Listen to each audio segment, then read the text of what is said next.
Olá, irmãos, graça e paz, como vocês estão? Hoje eu quero falar um pouquinho sobre a Igreja Congregação Cristã Brasil e sobre o calvinismo. Eu vou focar nessas duas. Eu vou falar igrejas, mas eu também não posso omitir a verdade. Seitas, essas duas seitas. E se você tem amigos, irmãos em Cristo, parentes na Congregação Cristã Brasil, assista esse vídeo até o fim e mande esse vídeo para eles. Assista até o fim para você ter o que falar, para você ter um resuminho do estudo e poder ver que o negócio é bom, que o estudo é bom e vale a pena ouvir até o fim. E aí envia para eles, seja eles pastores ou membros, não importa. Então é o seguinte, esse é um vídeo que você vai pôr um fone e pode até começar a ouvir sem compromisso.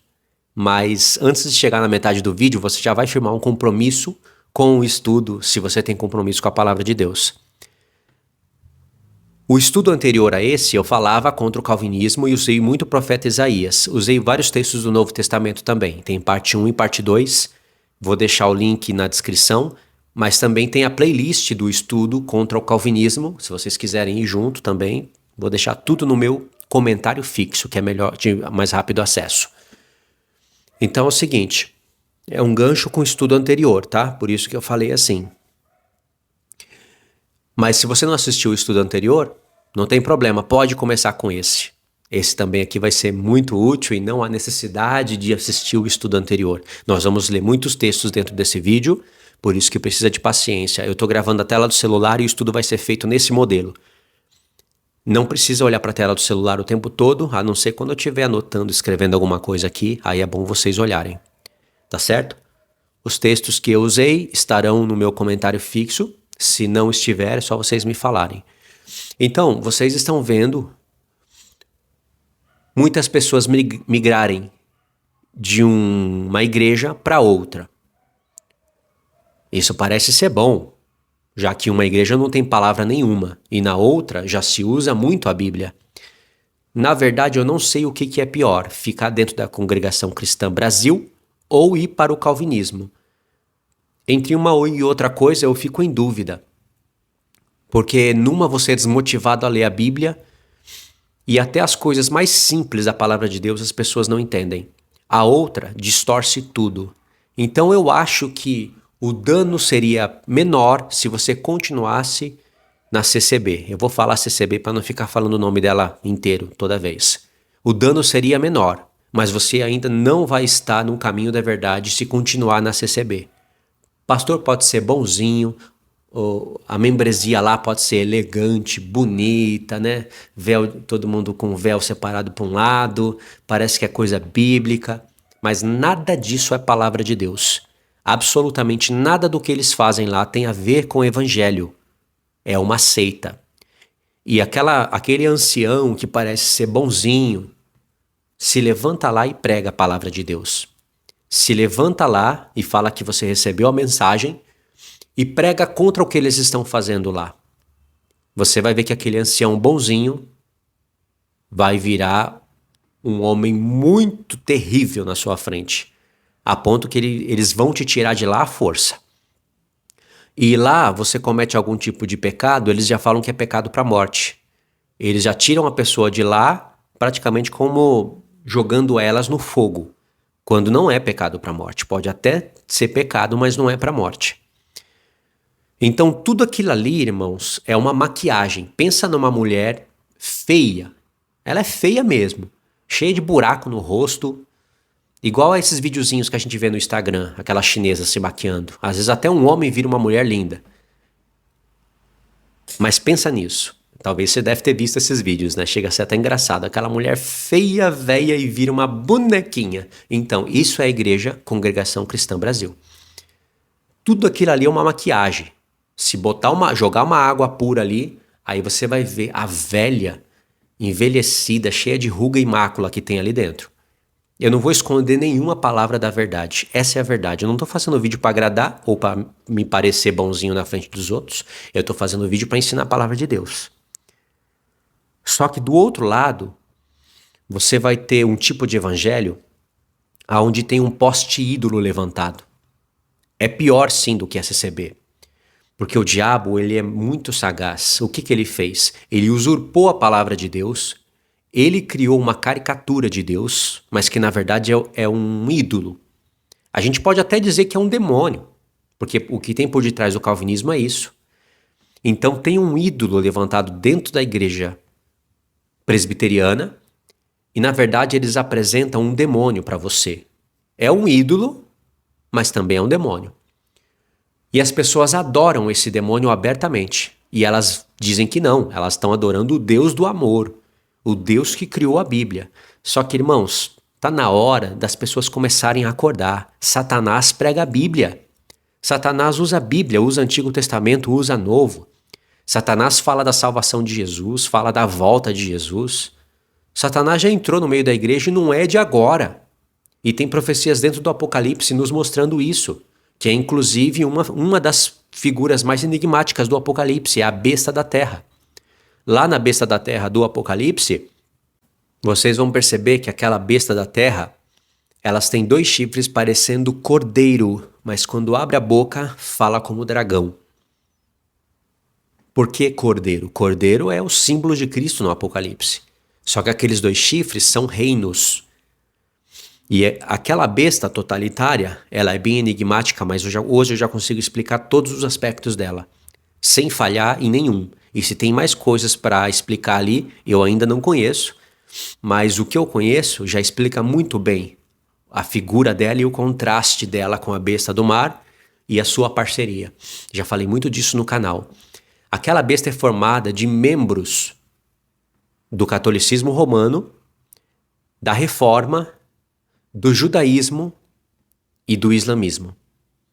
Parece que só tem 3 peças ali, né? A própria besta e os 2 chifres, mas na verdade são 4 peças ali. Porque o cristianismo, ele na verdade, ele é uma continuação da Igreja Católica Romana. Não tem muita diferença se você for olhar com olhos mais espirituais. Parece que houve uma reforma, mas não houve. Tudo isso é obra do diabo. E é o que nós vamos ver aqui dentro desse vídeo. Então aquela besta da terra, ela não nasceu besta da terra.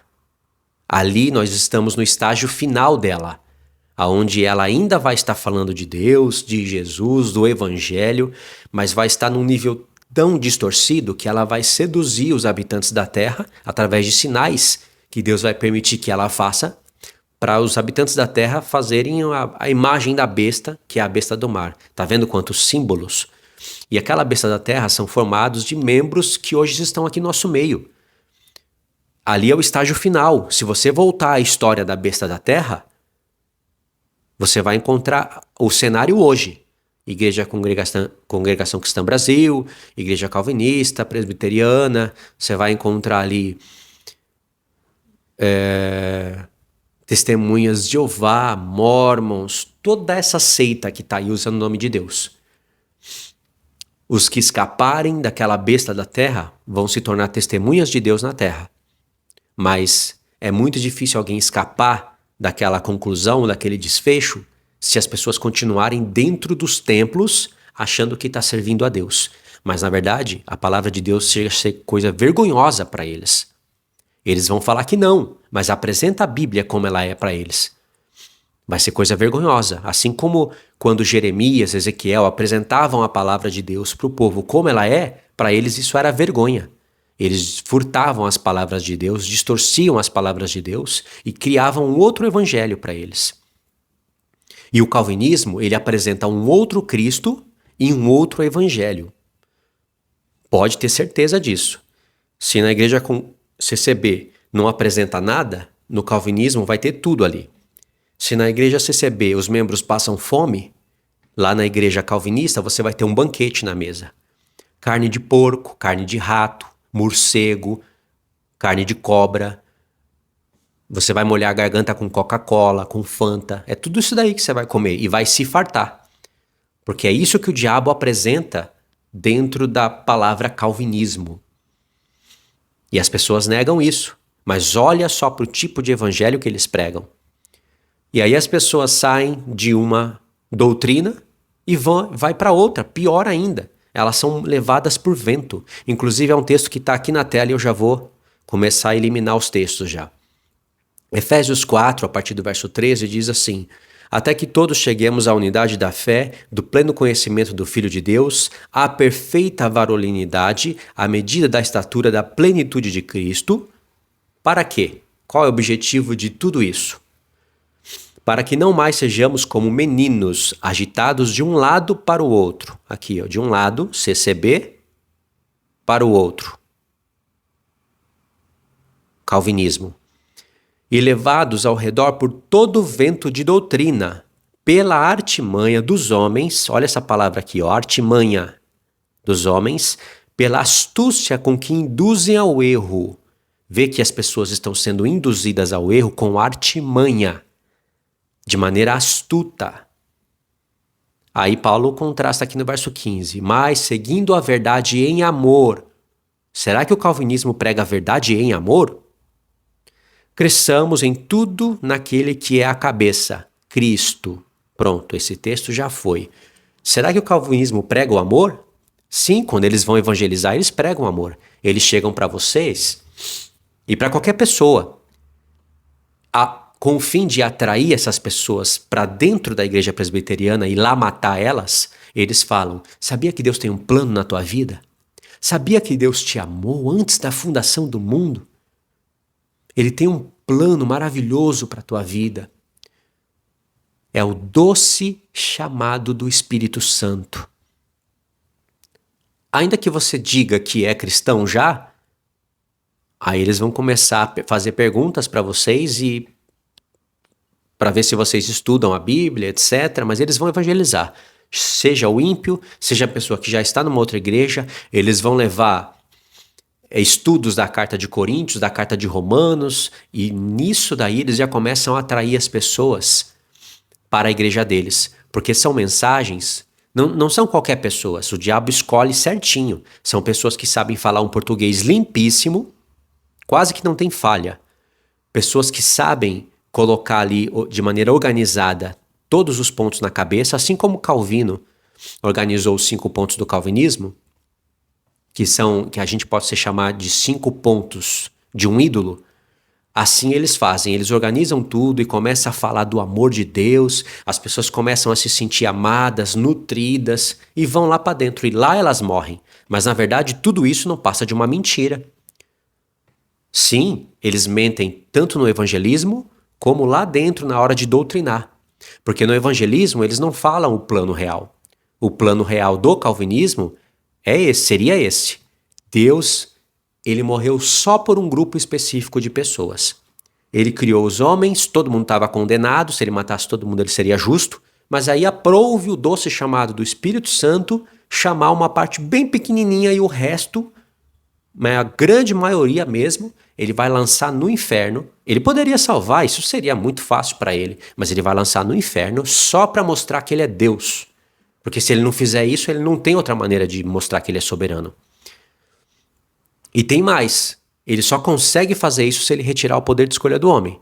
Porque se ele deixar o poder de escolha no homem, isso seria impossível. Porque como diz Paul Walsh, Rodrigo Mussolini, John Piper, se lá no inferno Deus abrisse uma porta para os homens e falasse: quem quer sair desse inferno e vir para o meu reino? Todos iriam falar: some da nossa frente, nós queremos o inferno. Então aprove, ó Deus, pegar um grupo eleito de pessoas para mostrar o seu grande amor, e aí teve que retirar o poder de escolha do homem, porque senão nem a cruz de Cristo iria conseguir salvar um homem com poder de escolha, e isso é a suposta soberania dele. E aí ele salva. E adivinha quem são essas pessoas? É você. É você. Seu pai, sua mãe, seus parentes. As pessoas que Deus odiou antes da fundação do mundo, conforme o calvinismo, não conforme o evangelho. No evangelho de Cristo não tem nem metade de um texto mostrando que Deus odiou uma pessoa antes dela nascer. Deus conhecer as pessoas antes dela nascer e saber das suas obras é uma coisa. Ele odiar antes da fundação do mundo, isso não tem nada a ver. É uma distorção da história de Jacó e Esaú. É uma distorção do capítulo 9, mas uma distorção descarada mesmo. Deus não odeia ninguém antes, ele passa a odiar depois. Deus, ele habita a eternidade, tem textos que falam isso, ele é Deus de eternidade a eternidade, ele está no passado, presente e futuro simultaneamente, mas ele consegue ter os sentimentos dentro do tempo que ele abriu para o homem. No caso, você vê textos na Bíblia falando que Deus ficou irado. Em um certo momento da história, a ira dele chega ao cúmulo dele despejar mesmo a sua ira. Antes ele prega o arrependimento, pede para as pessoas se arrependerem e depois ele castiga. Deus se ira todos os dias. E Salmo está escrito isso. Deus também tem momentos de alegria. Ele consegue usufruir desses sentimentos junto com os homens no tempo. Isso é um Deus de amor. É um Deus cujo amor é paciente, é sofredor, é um amor que tudo espera, tudo suporta. Isso é um verdadeiro amor. Agora, esse amor, ele é bíblico, ele é para todos. Se os homens não querem ser salvos, isso é com eles. Se os homens rejeitam a Deus, isso é com eles. Deus não deixa de ser Deus quando o seu chamado é rejeitado. E nós temos dezenas, se não centenas de textos nos profetas para mostrarem isso para a gente. Significa que os apóstolos não podem pregar diferente dos profetas. E pode ver que calvinista nem usa profeta. Se a Congregação Cristã Brasil não usa nem Antigo Testamento e nem Novo, o calvinismo usa só o Novo, e eles distorcem as palavras dos apóstolos. Mas quando você vai nas palavras dos profetas, você não enxerga o que eles estão falando. Eles estão apenas distorcendo textos para pregar o calvinismo. Então é muito bonito alguém chegar para você e apresentar um plano que não é o plano calvinista. Porque no plano calvinista Deus odiou a maioria do povo. Odiou até o próprio povo de Israel. E é curioso que na Bíblia você não tem isso. Isso é coisa do calvinismo mesmo. Na verdade, um ídolo, que a gente sabe que por detrás disso é um demônio, apresentado como Deus, tomando o lugar de Deus. O calvinismo é uma fábrica de ateus e de pessoas soberbas. Aí as pessoas saem de uma igreja, seja ela qual for, Congregação Cristã Brasil, Assembleia de Deus, Metodista, sai de lá, vai para o calvinismo e em tão pouco tempo elas se tornam as pessoas mais arrogantes e soberbas da atualidade. Por isso que eu digo que o calvinismo é uma fábrica de soberbos, de arrogantes e de pessoas que têm amor por si próprio. Porque como que elas vão amar o próximo como a si mesmo? Sendo que na mensagem delas, elas pregam que Deus não amou a todo mundo.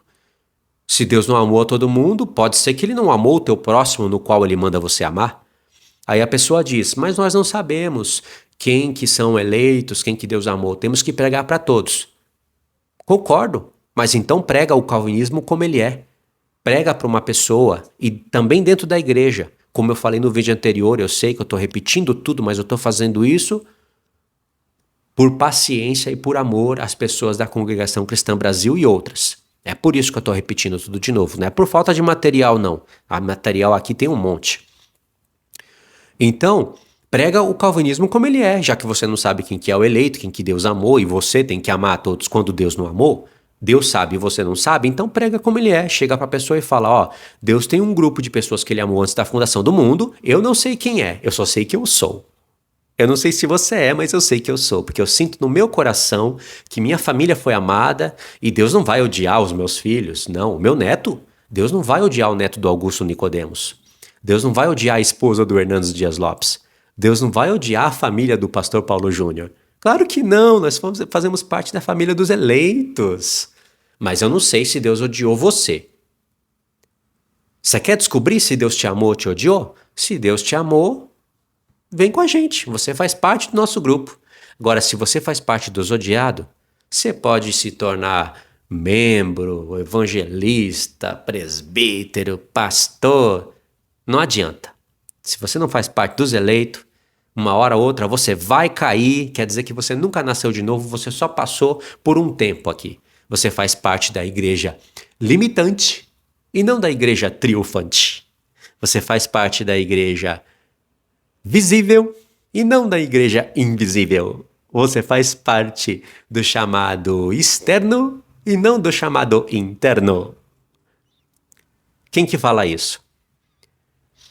É um homem que tem cabelo branco, barba grisalha e era para ser respeitado. mas é um homem que distorce a palavra de Deus tanto quanto um islamismo distorce a Bíblia. É praticamente um palhaço evangélico. Hernandes Dias Lopes fala isso. Engraçado, né? Agora, por que ele não prega essa verdade na igreja dele? Olha, muitos de vocês que estão aqui não são eleitos só porque são calvinistas. Muitos de vocês aqui estão fazendo parte da igreja limitante e não da igreja triunfante. Muitos de vocês aqui estão fazendo parte do chamado externo e não do chamado interno. Muitos de vocês aqui estão fazendo parte da igreja visível e não da igreja invisível. Não adianta vocês acharem que são todos amados por Deus. Por que todos os amados de Deus estariam logo aqui na minha reunião, na igreja presbiteriana? E ainda que Deus tenha amado a todos, não significa que Deus amou os seus filhos. Esse é o evangelho. Amém? Antes dele falar amém, um monte de pessoas já teria virado as costas e deixado ele falar sozinho. Porque isso daí não é evangelho. Isso daí não é um Deus, isso é um demônio. Está apresentando um demônio para as pessoas e as pessoas estão crendo. Só que ele não fala isso. Isso que eu estou falando aqui é calvinismo puro. Só que primeiro eles doutrinam a pessoa, fazem elas acharem que são amadas e que a possibilidade de Deus ter as odiado antes da fundação do mundo não existe, nem elas, nem os pais, nem os filhos, nem os familiares. E pronto, agora você se sente amado. A má sorte nunca caiu com você, caiu com os outros. Isso não é soberba? Isso não é amor de si próprio? E pior que eles vivem se gloriando de pregar um evangelho do qual não se gloria. Não, a fé vem de Deus, ninguém é salvo por obras porque ninguém vai se gloriar em Deus. O nosso evangelho tira todo motivo de se gloriar. E tudo isso é o quê? Imagine o Augusto Nicodemos vendo os filhos dele sendo lançados no fogo só para Deus mostrar que ele é Deus. Imagine o Hernandes Dias Lopes vendo Deus matar a esposa dele, não somente nessa vida, mas na próxima também. E quem é ele para questionar a Deus? Ah, mas peraí. Areia é só no olho dos outros, não no olho deles. Agora, você está vendo a enrascada no que você se meteu, em que você pode se meter se você ir para uma seita dessa? Agora, tudo que eu falei aqui faz parte de um pensamento bíblico que nenhum calvinista sincero pode contrariar ou dizer que eu estou formando um espantalho, porque o calvinismo é isso. Não há nada mais que isso. Para que eu vou distorcer o que eles pregam para dar um tiro no meu pé? Logo, o que eu estaria falando não seria verdade. Mas vamos começar a entrar nos textos. Aí sim, agora nós vamos somar coisas espirituais com os próprios textos. E aí vocês vão botar à prova. Eu não indico, de maneira nenhuma, vocês ficarem na igreja CCB. Vai perder tempo da sua vida nesse lugar. Vai morrer de fome. Mas muito menos indico você sair desse lugar e ir para uma seita. 10 vezes pior do que a CCB. Porque aquilo ali é uma seita. Irmãos, Deus, quando chegar o momento do castigo, Deus vai castigar severamente a igreja presbiteriana. Porque eles furtaram as palavras de Deus. Eles distorceram o evangelho. Eles não apenas fazem isso, mas como também eles vendem, dia após dia, livros calvinistas, vendem a palavra de Deus. Se Deus castigou severamente os falsos profetas lá no tempo de Israel, como que Deus não vai castigar eles? Eu acredito que eles chegam a distorcer mais a palavra de Deus do que os falsos profetas distorciam lá na época de Israel. São tempos diferentes, são tipos de idolatria diferentes, mas é quase a mesma coisa, distorcendo toda a palavra de Deus e fazendo comércio com o povo. Você vê que no momento aí do vídeo ele falou que nenhuma gota de sangue, do sangue de Cristo pode ser derramada em vão.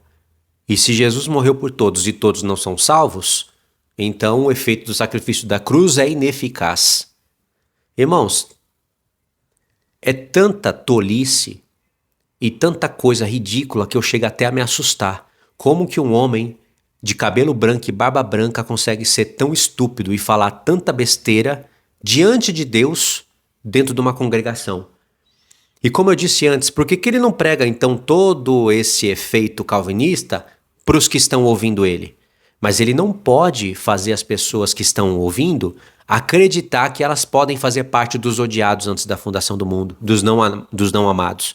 Porque senão as pessoas viram as costas para ele e aí acaba dízimo, acaba a venda de livro, venda de curso, que é assim que ele vive. Assim que ele é sustentado.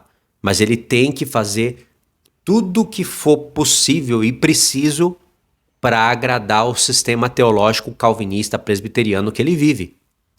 Porque senão ele teria que pregar a verdade ali na igreja. Como eu falei antes, é só você somar os fatos. Ele deveria pregar que ali as pessoas estão ouvindo ele, não quer dizer que são eleitos, não quer dizer que são amados, não quer dizer que elas fazem parte das pessoas que Cristo morreu, não é? Fala a verdade.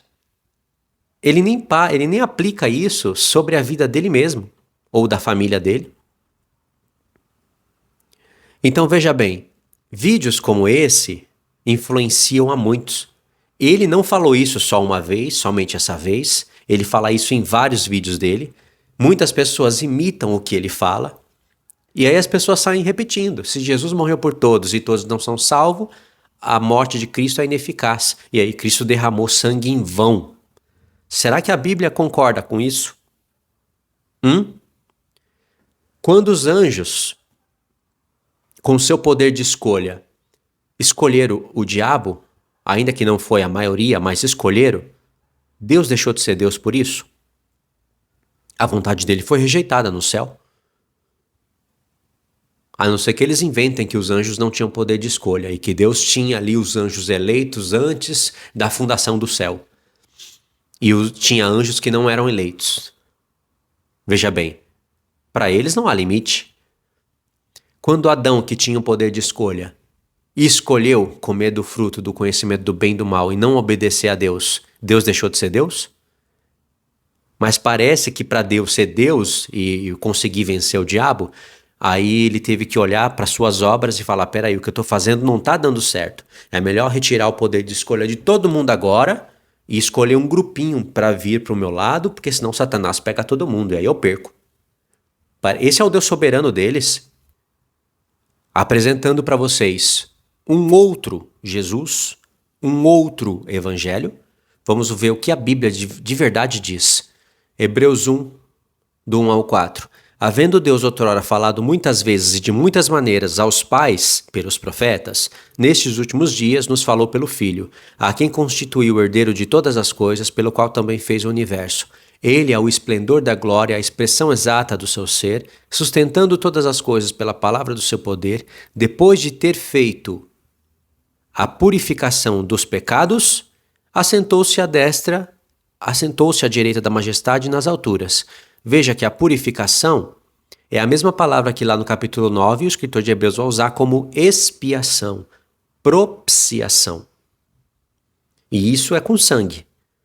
O escritor de Hebreus está falando aqui do momento em que Cristo morre na cruz do Calvário. A sua salvação salvífica, que foram só pelos eleitos. Então aqui a pessoa tem que falar que é a obra de Cristo e com certeza é só para os eleitos. Agora Hebreus 10, a partir do verso 26. Porque se vivemos deliberadamente em pecado, depois de termos recebido pleno conhecimento da verdade, já não resta sacrifício pelos pecados. Aqui o escritor de Hebreus já está falando que há a possibilidade de alguém ter passado pelo sacrifício de Cristo e viver deliberadamente nos pecados, que é uma apostasia. Mas alguém vai falar, não, a pessoa só recebeu a iluminação, só recebeu da boa palavra, na verdade ela nunca nasceu de novo. Mesmo o texto não estando falando isso, certo? Mas continua lendo. Pelo contrário, certa expectação horrível de juízo e fogo, vingador, preste a consumir os adversários. Sem misericórdia morre pelo depoimento de 2 ou 3 testemunhas quem tiver rejeitado a lei de Moisés. Olha o verso 29, para jogar o calvinismo no lixo. De quanto mais severo castigo julgará vós, de quanto mais severo castigo julgais vós, será considerado digno aquele que calcou os pés ao Filho de Deus e profanou o sangue da aliança, com o qual foi santificado. Aqui, Jesus derramou sangue em vão ou não derramou? Derramou, porque as pessoas que rejeitam, para ela foi em vão. Mas para os que não vão rejeitar, para esses não foram em vão, não foi em vão. E Deus já sabia disso antes da fundação do mundo. Deus não precisa esperar o tempo para ele saber quem que vai aceitar e quem que não vai. Por isso que ele já tem os seus eleitos antes da fundação do mundo. Significa que Deus tem eleitos, sim, tem os predestinados, sim, mas os predestinados são na base da sua presciência e não na base do calvinismo. É Deus que exerceu e que exerce, que escolhe como ele vai estabelecer e executar a sua soberania. Não é o calvinismo que escolhe isso. Deus é presciente e ele não fica só prevendo. Em momentos da história, ele prevê, e se ele prevê e sabe que vai acontecer, ele tem que falar antes para que quando acontecer a gente acredite. Não significa que ele ficou apenas decretando mal para os que ele não amou e decretando bem para os que ele amou. Porque aqui você acabou de ler que pessoas receberam o conhecimento da verdade e já não há sacrifício para elas, porque um já foi feito. E, de novo, ele acrescenta: pessoas profanaram o sangue da aliança com o qual foi purificado. Você quer texto mais claro que isso? O que isso significa? Que o calvinismo está completamente errado. Significa que a leitura que eles fazem de Hebreus 6, a partir do verso 4, é a coisa mais asquerosa que você vê dentro de algo que se chama evangelho. Por eles, né? Olha, é impossível, pois, que aqueles que uma vez foram iluminados e provaram do dom celestial e se tornaram participantes do Espírito Santo, e provaram da boa palavra de Deus e dos poderes do mundo vindouro, tem 5 pontos maravilhosos aqui que só pode receber aqueles que participam do sacrifício de Cristo. Porque para você receber o Espírito Santo, só recebe quem participou do sacrifício de Cristo. E não é qualquer palavra, é a boa palavra de Deus. Poderes do mundo vindouro. E o escritor de Hebreus acrescenta: e caíram. Sim, é impossível outra vez, porque uma vez eles já foram renovados. Outra vez renová-los para o arrependimento, visto que de novo estão crucificando para si mesmo o Filho de Deus, expondo-o à ignomínia. Isso é o que aconteceu lá na pregação de Pedro. Pedro fala: vocês mataram e crucificaram o príncipe da glória, o príncipe da vida. Aí Pedro pregou, eles ficaram compungidos e falaram: o que faremos, irmãos? Aí Pedro disse o que eles têm que fazer e eles se arrependeram. Só que depois desse ato deles terem se arrependido, muitos deles apostataram. Isso é Deus testemunhando que Deus quer salvar o homem. Ele faz o que ele pode. O que o homem não pode fazer, Deus fez. Agora tem a parte do homem, que é crer, obedecer e mostrar isso com uma fé e obras, não somente fé. E pode ver, eles crucificaram Jesus uma vez. E Jesus foi lá pregar o arrependimento. Agora, apostatar após ter crido, isso é crucificar o Filho de Deus pela segunda vez. Aí o escritor de Hebreus fala: aí sim é impossível renová-los para o arrependimento, porque agora eles estão contra o Espírito de Deus. Uma coisa é você fazer mal ao Filho do Homem, blasfemar contra Jesus, mas não ter o Espírito. Outra coisa é, após ter recebido o Espírito, a boa palavra, ser iluminado, recebido o dom celestial, e você apostatar, aí não tem mais volta. Entendeu? Está muito claro aqui. Veja que o escritor de Hebreus está dizendo isso. O escritor de Hebreus não está dizendo: é impossível, pois, que aqueles que foram iluminados e provaram o dom celestial e se tornaram participantes do Espírito Santo e provaram da boa palavra de Deus e os poderes do mundo vindouro e caíram. Sim, é impossível que eles tenham nascido de novo. É impossível que Deus tenha morrido por eles. Olha uma frase tão fácil de se falar, né, que hoje todo mundo fala assim, os calvinistas, E o escritor de Hebreus não quis falar assim. Não falou porque não é evangelho de Cristo isso. Aí aqui no verso 7, o escritor de Hebreus ele vai colocar em parábolas para ficar um pouquinho mais fácil de entender aquilo que ele havia falado em cima. Olha, verso 7. Porque a terra que absorve a chuva que frequentemente cai sobre ela e produz erva útil para aqueles por quem é também cultivada, recebe bênção da parte de Deus. Mas se produz espinhos e abrolhos, é rejeitada e perto está da maldição, e o seu fim é ser queimada. Veja bem, a terra são os homens. Absorve a chuva que frequentemente cai sobre ela. É ser participante do Espírito Santo. E produz erva útil, é pregar uma boa palavra para os outros. Para aqueles por quem é cultivada, ou seja, produzir frutos dos quais os apóstolos se alegram. Porque os apóstolos que prepararam a terra, e principalmente Deus, produzir frutos bons para Deus, recebe bênçãos da parte de Deus. Mas, se produz espinhos e abrolhos, que é distorcer o evangelho, é justamente isso que o calvinismo faz, é rejeitada e perto está da maldição e o seu fim é ser queimada. Agora veja bem, se Deus tinha o objetivo de fazer pessoas participarem de todos os dons dele, mas nunca teve a intenção de salvá-los, por que fez a pessoa participar de tudo isso? Está fazendo o homem de marionete, mas é uma coisa mais perversa ainda do que aqueles desenhinhos de marionete que a gente vê. Porque é um Deus que não te amou por nada. Ele amou o próximo e não te amou. Você fez tantos pecados como o teu próximo, ou até fez menos, mas não importa, Deus não te amou. Mas ele fala, quer saber? Eu vou fazer essa pessoa ser iluminada, participar do meu espírito, vou dar o dom celestial, vou dar a boa palavra para ela, ela vai pregar para muitos, e desses muitos aí eu vou até salvar. Mas depois que essa pessoa fizer tudo isso, ela não é eleita, então eu vou queimar ela. Ser queimada é no lago de fogo. Aí ela vai achar que ela é salva por um tempo, eu só estou enganando e usando essa pessoa e depois eu jogo ela no fogo. É isso que o calvinismo prega para todos. Só que eles mascaram isso, fazem as pessoas achar, as pessoas adeptas do calvinismo, fazem elas acharem que isso não acontece com elas, isso acontece com o próximo. Entendeu? Porque se Deus, aqui no verso 7, a partir do 7 e 8, se Deus já tinha a intenção de queimar a terra, de amaldiçoar e queimar, por que ele cultivou a terra, deu uma boa semente, que é a boa palavra de Deus, fez a chuva cair? Por quê? Se ele vai queimar a terra. Veja que doideira é o calvinismo.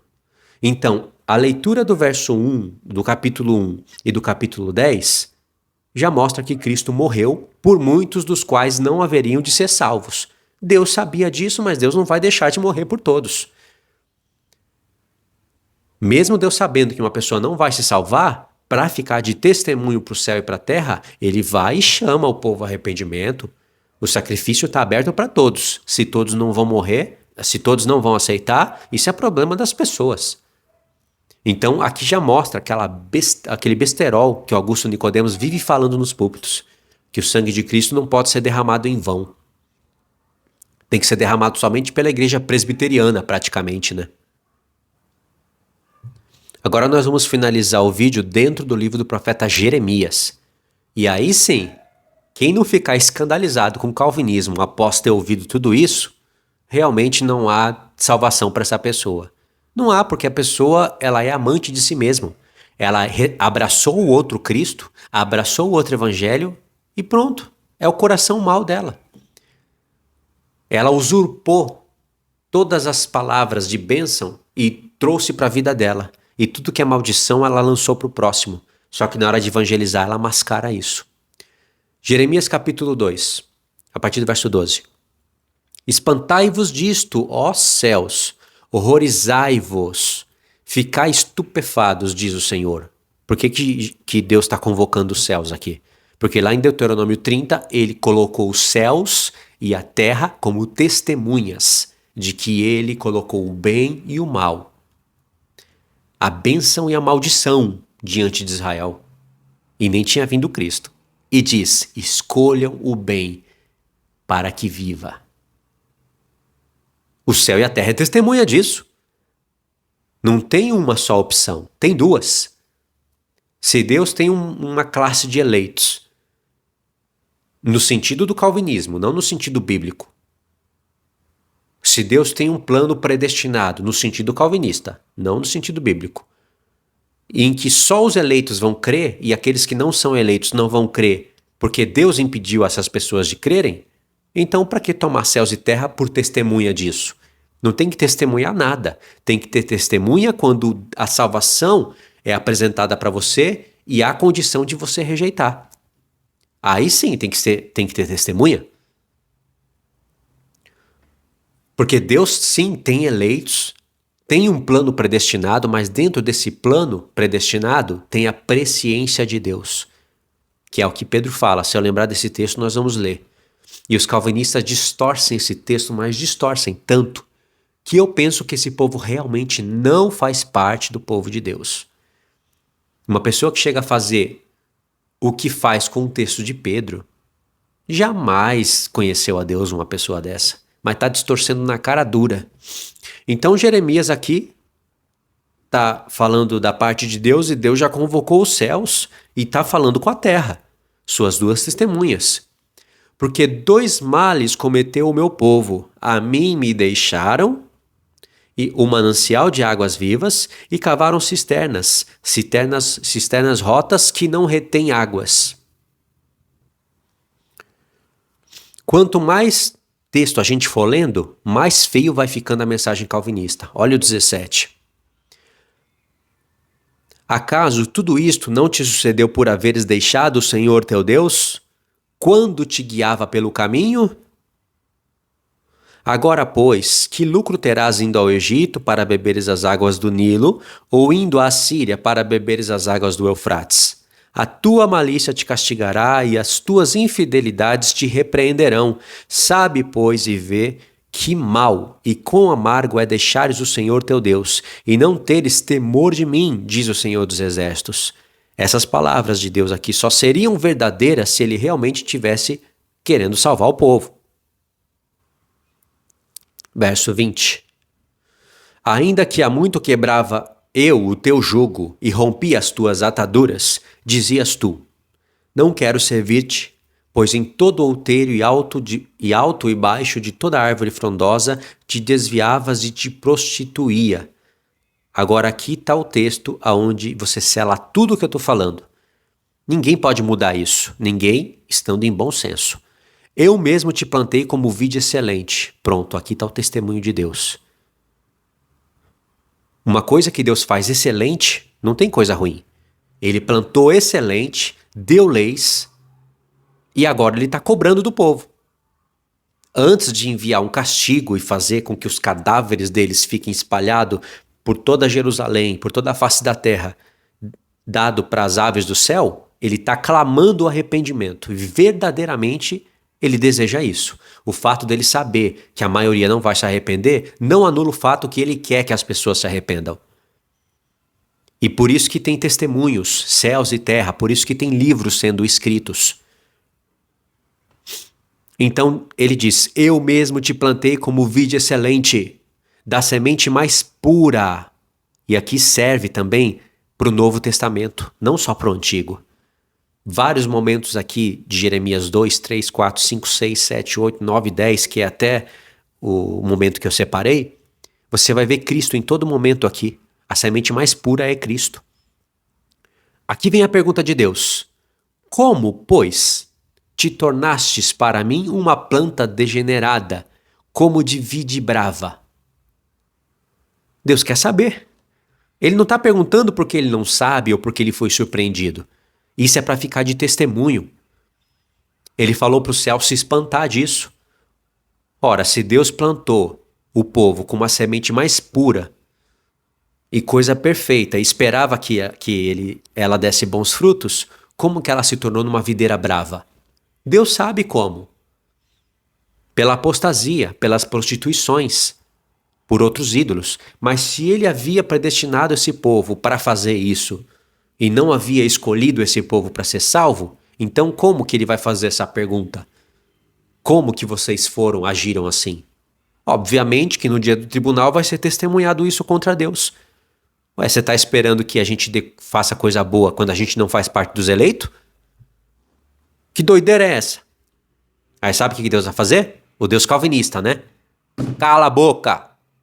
Quem és tu para questionares a Deus? Eu estou fazendo uma pergunta e não espero resposta. Eu sou o oleiro, vocês são o barro. Eu plantei vocês excelente. Coisa boa, perfeita. Por que vocês produziram esse tipo de fruto? Eu disse que amei vocês, mas não amei. Como que vocês fizeram isso? Senhor, nós não podíamos fazer o bem porque cala a boca.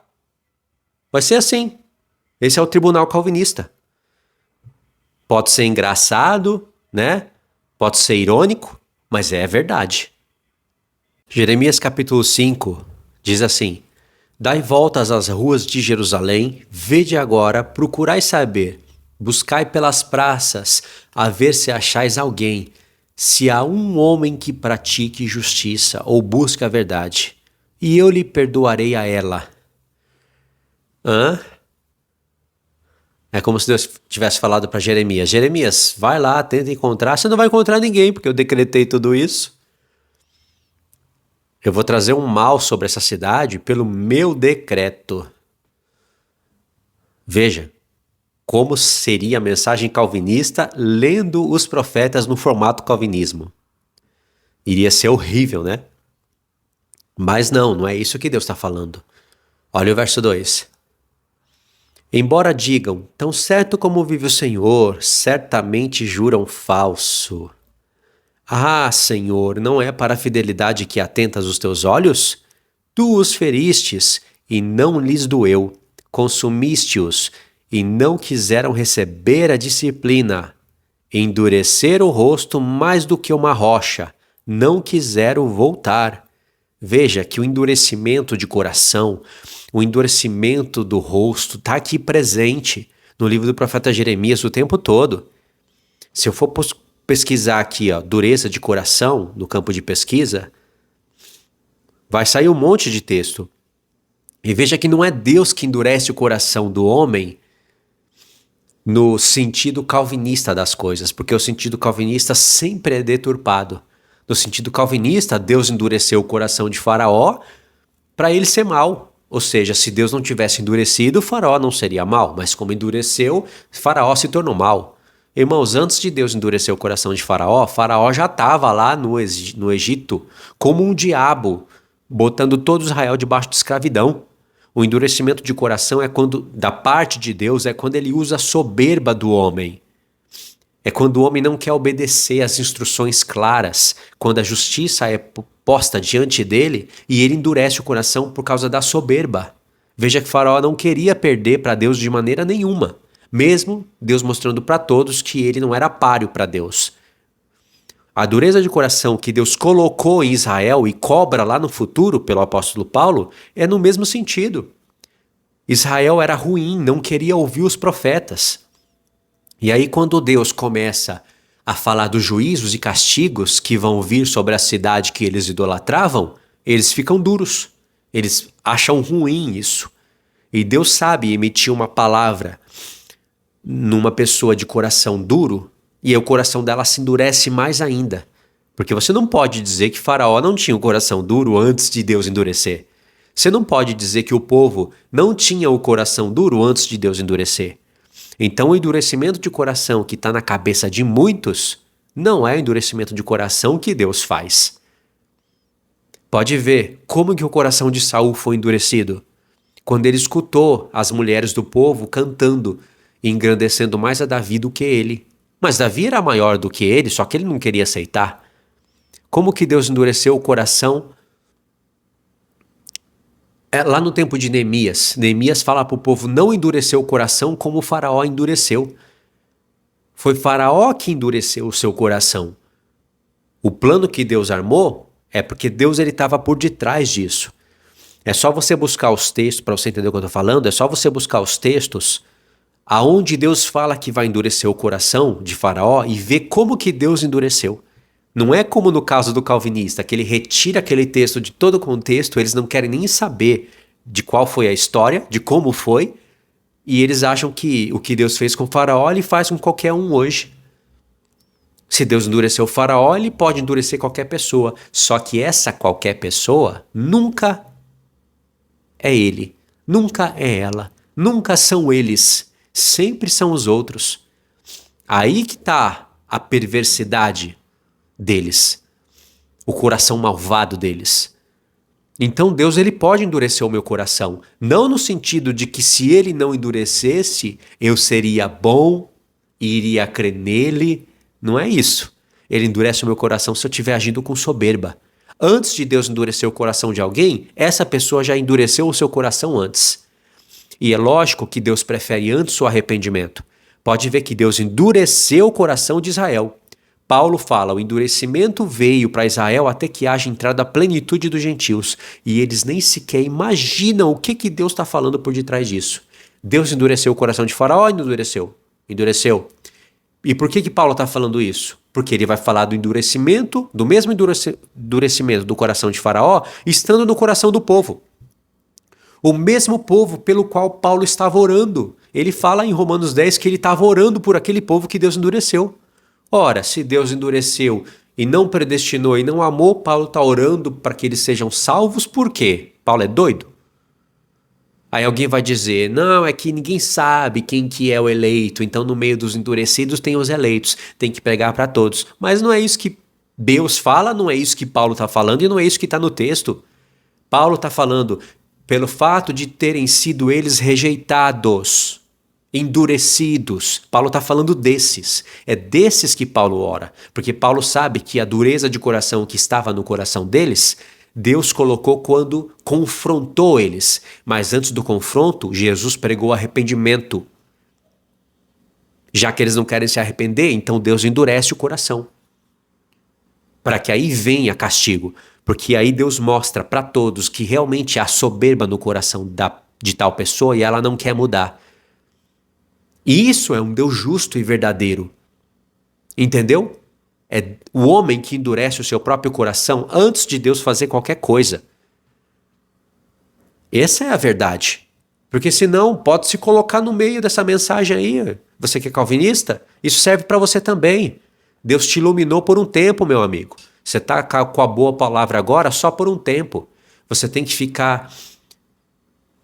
teria que ficar suspeito o tempo todo. Porque Deus pode estar conspirando contra você, conforme a sua leitura de Hebreus 6. E se não for contra você, pode ser contra o seu pai, contra a sua mãe, que você acha que foi salva, mas não foi.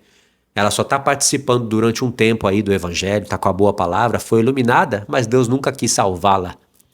Como é que você vai ter paz quando você pode entender que Deus está conspirando contra você o tempo todo? Lógico, logo o calvinismo é uma fábrica de ateus, porque o homem suporta isso durante um tempo. Depois ele não suporta mais. E ainda que esse homem nunca pare para pensar nisso, você vê que a hipocrisia tomou conta totalmente do coração do homem. Realmente, ele está acima de tudo e de todos. Ele é o homem escolhido por Deus e ninguém toca. Está na mão de Jesus e ninguém tira. Não é essa a leitura que eles fazem de João 10? Logo, esse povo é perverso. E aqui, de fato, a gente fecha o estudo. Se você chegou até aqui, alegra o coração que você vai entender a justiça de Deus. Você vai entender que quando Deus condenar o homem e ele ir para o lago de fogo, não foi à toa, não foi sem motivo, não foi pelo fato de Deus não ter escolhido e ninguém saber o porquê. Isso é mensagem diabólica. Isso é mensagem que vai ser amargo dia em que Deus pedir conta de todas as palavras de Augusto Nicodemos, Hernandes Dias Lopes, Pastor Paulo Júnior, Rodrigo Mussolini, John Piper, Paul Walsh, qualquer tipo de homem nessa terra. Vai ser amargo o dia em que o chicote estiver preparado para eles. E vai estar. Mas aqui precisa de paciência. Porque é na paciência e na perseverança que você conhece o temor do Senhor, a justiça dele, não aquela coisa distorcida, calvinista. Então, é aqui que eu finalizo, mas vamos ter que ler. Vamos lá. Eu vou resumir as minhas explicações e vou deixar o texto falar. Vou explicar só quando for preciso mesmo. Palavra que da parte do Senhor foi dita a Jeremias: põe-te à porta da casa do Senhor e proclama ali esta palavra, e dize: ouvi a palavra do Senhor, todos de Judá, vós, os que entrais por essas portas, para adorardes ao Senhor. Assim diz o Senhor dos Exércitos, o Deus de Israel: emendai os vossos caminhos e as vossas obras, e eu vos farei habitar neste lugar. Deus acabou de fazer uma promessa. Tá vendo? E Deus não mente. Verso 4. Não confieis em palavras falsas, dizendo: templo do Senhor, templo do Senhor, templo do Senhor é este. Mas se deveras emendardes os vossos caminhos e as vossas obras, se deveras praticardes a justiça, cada um com o seu próximo, se não oprimirdes o estrangeiro e o órfão e a viúva, nem derramardes sangue inocente neste lugar, nem andares após outros deuses para o vosso próprio mal. Verso 7. Eu vos farei habitar neste lugar, na terra que dei a vossos pais, desde os tempos antigos e para sempre. Eis que vós confiais em palavras falsas, e para nada vos aproveitam. Que é isso? Furtais, matais, cometeis adultério, jurais falsamente, queimais incenso a Baal e andais após outros deuses que não conheceis. E depois vindes e vos pondes diante de mim nesta casa que se chama pelo meu nome, e dizeis: estamos salvos, sim. Tipo assim, somos eleitos, porque Israel sempre se achou o povo eleito. Sim. Aí Deus diz: só para continuardes a praticardes essas abominações. Será esta casa que chama pelo meu nome um covil de salteadores? Veja como realmente Cristo está em todos os lugares aqui, ó. Se fosse contar mesmo, aqui já seria o terceiro ou quarto texto onde são as palavras de Cristo, que ele repete de novo lá no Novo Testamento. Essa cruzinha aqui que eu separei para vocês é realmente o texto, né? Deixa eu mostrar para vocês. Ó. Pode ver, tá aqui, ó. Se você for procurar, tá nos 3 evangelhos. Agora veja que as minhas colocações, elas são redundantes, é um ciclo das mesmas perguntas que eu faço. Porque assim como o calvinismo é redundante em insistir que Deus dos céus e da terra, o Deus do amor e da justiça é o Deus que eles pregam, a gente também tem que insistir em mostrar que eles estão crendo num demônio. Satanás colocou um ídolo, um demônio dentro da igreja presbiteriana e eles estão crendo achando que é o Deus de Israel. E não é. Acontece é que não vai ser um ídolo de pedra revestido de prata, de bronze ou de ouro. Não vai ser um ídolo dessa maneira. No Novo Testamento, Satanás aprimorou os seus tipos de idolatria. Assim como Deus elevou o nível de santidade, o nível do evangelho, Satanás também vai elevar o seu nível de idolatria e de sagacidade, para ter um bom combate. Ora, circuncisão era na carne, hoje é no coração pelo Espírito. O tabernáculo de Deus era de madeira revestido de ouro, com bases de prata e de bronze, e depois se tornou um templo fixo, feito com pedras, aí revestido de madeira, que se é revestido de ouro e tudo mais. Na nova aliança, o templo de Deus é o corpo humano. E tudo vai tomando um nível mais elevado, entendeu? Poderia continuar, mas se for para continuar, fica difícil, né? Casa de Deus na antiga aliança é uma coisa, casa de Deus na nova aliança é outra. Sacrifícios para Deus, que são sacrifícios contínuos, perfeitos, na antiga aliança é uma coisa, na nova aliança é outra. São as nossas obras. O incenso aromático, que Deus se agradava de sentir o cheiro, que falava do sacrifício de Cristo, mas em figuras. Na antiga aliança era literal, na nova aliança são as nossas obras, o que a gente fala e faz. Então tudo elevou o nível. Logo, Satanás também vai elevar o nível de idolatria. Então ele apresenta um outro Jesus e chama de Jesus. Ele apresenta um outro evangelho e chama de evangelho. E usa a Bíblia para isso. Então olha a sinceridade de Deus nos textos.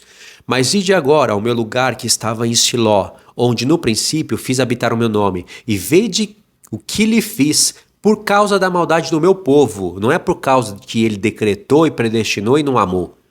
Ele amou. Ele plantou como videira excelente. Ele instruiu, ele cuidou. Em Isaías ele fala, em Isaías capítulo 1, ele já começa o profeta falando isso. Eu criei filhos e engrandeci, mas eles se rebelaram contra mim. Verso 13. Agora, pois, visto que fazeis todas essas obras, diz o Senhor, eu vos falei começando de madrugada, e não me ouvistes, chamei-vos, e não me respondestes, também esta casa que se chama pelo meu nome, da qual confiais, e este lugar que vos dei a vós outros e a vossos pais, farei a este lugar como fiz em Siló. Lançar-vos-ei da minha presença, como arrojei a todos os vossos irmãos e toda a posteridade de Efraim, que é a casa de Israel, e já havia sido abatida pela palavra do profeta Isaías, mas principalmente pela palavra do profeta Amós. E aqui, irmãos, olha que interessante esse texto. Tu, pois, não intercedas por este povo, nem levantes por ele clamor ou oração. Não me importunes, porque eu não te ouvirei. Aqui era ainda a primeira vez que Deus repreendeu Jeremias. Deus vai repreender Jeremias uma segunda vez e uma terceira vez mais severamente. Porque aqui chegou um momento em que não há mais jeito. Não tem mais jeito. Veja que Deus não está falando, prega Jeremias, eu não sei, você não sabe quem é eleito aí, quem não é, vai e prega para todos. Pelo contrário, Deus falou, acabou. Lá em Jeremias 15, ele vai falar, retirei desse povo a minha misericórdia, porque Deus faz misericórdia com quem Ele quer. Não depende de quem corre e do que faz. Quando Paulo fala isso lá, irmãos, ele está iluminado com as palavras dos profetas. Não é essa maldição calvinista para dizer que Deus tem misericórdia de quem Ele quer e de quem Ele não tem, não depende de você. E lembra, o lado mal disso sempre vai para o próximo, nunca vai para eles, para a igreja deles ou para a família deles. O que Deus está falando, que Ele tem misericórdia de quem Ele quer e não depende do que corre e do que faz, é verdade. Mas isso está condizente com o que Ele falou lá nos mandamentos dele. Eu farei misericórdia até 1000 gerações daqueles que temem o meu nome. E Deus não predestinou ninguém para não temer o nome dele para Ele não usar de misericórdia.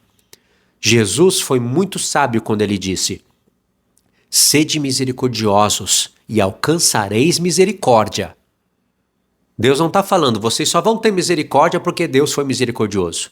Jesus está pondo a responsabilidade no homem e uma verdadeira, não aquele lixo que aquele barbudo velho prega, o Augusto Nicodemos. Eu falo isso porque eu não tenho respeito por ele. Se você respeita um falso profeta, isso é problema teu. Eu não respeito o falso profeta. Aquele barbudo velho vive falando que Deus tem misericórdia de quem Ele quer. Não depende do que corre e do que acontece. Isso ele faz porque apertaram ele pelos cantos. Mas ele tem que defender a fonte do salário dele, porque senão a igreja presbiteriana não paga mais o salário dele.